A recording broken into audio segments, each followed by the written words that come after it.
সুপ্রিয় হাঁস চাষি ভাই বোনদের প্রতি আমার সালাম, আসসালামু আলাইকুম। আমি পিকিং স্টার হাঁসের বাচ্চা ক্রয় করেছি 100 টাকা পার পিস। আমি মোট 20টি হাঁসের বাচ্চা ক্রয় করেছি, যা ক্রয় বাবদ আমার খরচ হয়েছে 2000 টাকা। আজ আমার হাঁসের বাচ্চার বয়স 5 দিন। আল্লাহর রহমতে আমার হাঁসের বাচ্চাগুলো খুব সুন্দর আছে ও চঞ্চল প্রকৃতির আছে। আমি হাঁসের বাচ্চাদেরকে দুপুরের খাবার দিচ্ছি। খাবার হিসেবে হাঁসের বাচ্চাদেরকে আমি নারিশ ব্রয়লার ফিড দিচ্ছি। খাবার দেওয়ার সময় আমার মেয়ে সিদরাতুল মুনতাহা আমাকে সাহায্য করছে। খাবার হিসেবে আমি হাঁসের বাচ্চাদেরকে ব্রয়লার ফিডের সাথে খুব অল্প পরিমাণ পানি মিক্সার করে দিচ্ছি, যাতে করে হাঁসের বাচ্চার গলায় খাবার বেজে না যায়।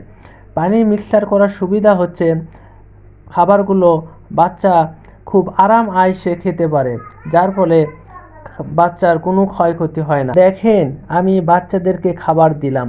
খাবার দেওয়ার ফলে বাচ্চারা খুব আনন্দে স্বাচ্ছন্দ্য বোধ করে খাচ্ছে। মেডিসিন হিসেবে বাচ্চাদেরকে প্রথম 2 দিন আমি লাইসোভিট খাওয়াইছি, আর বাচ্চা নিয়ে আসার পর আমি বাচ্চাদেরকে স্যালাইন পানি খাওয়াইছি। প্রতি লিটার পানির সাথে 1 গ্রাম পরিমাণে মেডিসিন হিসেবে আমি এখন রেনামাইসিন দিচ্ছি। রেনামাইসিন দেওয়ার সুবিধা হচ্ছে রেনামাইসিন একটি অ্যান্টিবায়োটিক, যার ফলে হাঁসের বাচ্চার লাই শুকাতে খুব ভালো কাজ করে। পানি খাওয়ার সময় হাঁসের বাচ্চার শরীর যেন ভিজে না যায় সেদিকে খেয়াল রাখতে হবে। এর জন্য আমরা পানির পটে কিছু পরিমাণ পাথর দিয়ে দিচ্ছি, যাতে করে হাঁসের বাচ্চার শরীর ভিজে না যায়।